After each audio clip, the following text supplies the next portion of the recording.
One of the biggest benefits of the War Hammer Varsity is how we can engage into rotational, I like to call it orbital movements, using the Renegade, again, with the War Hammer Varsity. What we're trying to do here is to create rotation, but mostly in this lateral, it's a lateral plane with a slight angle. Why is that important? Well, there's a lot of sports that it requires to perform those type of rotational movement, but you also need to understand how the shoulders, hips, and feet plays a huge role when it comes to, rotating to either side. And there's a lot of confusion out there that I've seen on YouTube and other social media channels and whatnot, and hopefully this will clear out a little bit what I'm talking about. So there's many ways of performing this lateral orbit. I'm going to start from the top. The grip, trunk alignment, feet placement is paramount. Now this setup is fairly simple.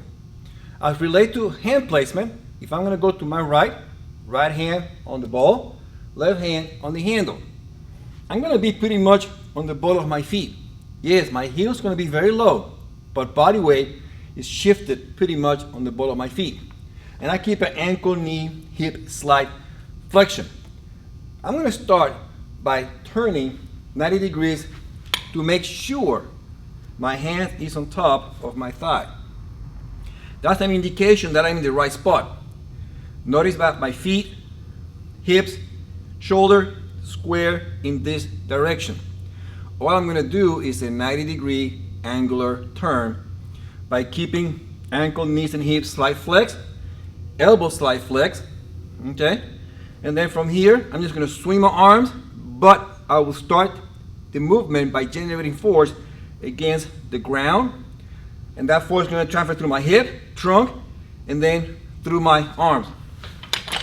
And see how I stay solid, nimble in this position. See, I go from facing this way, pivot, to the top.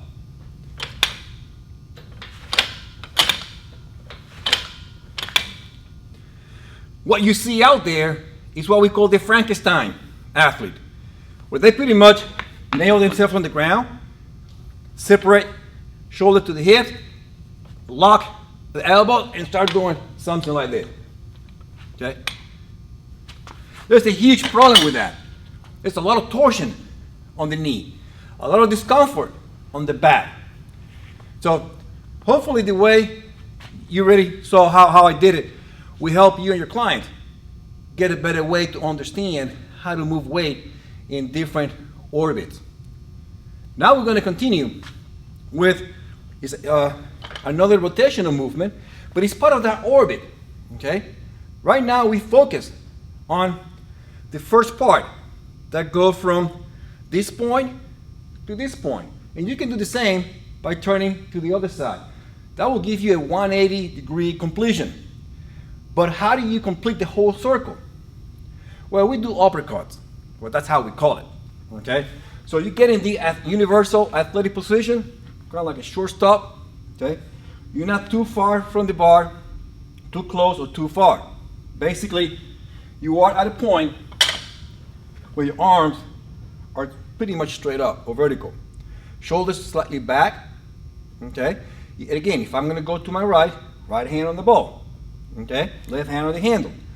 Now here, I'm going to make a 90-degree turn, and I'm going to get under the bar.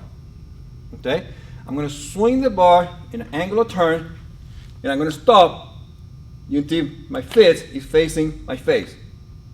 Okay, again, notice same concept: shoulder, hip, back foot, pivot.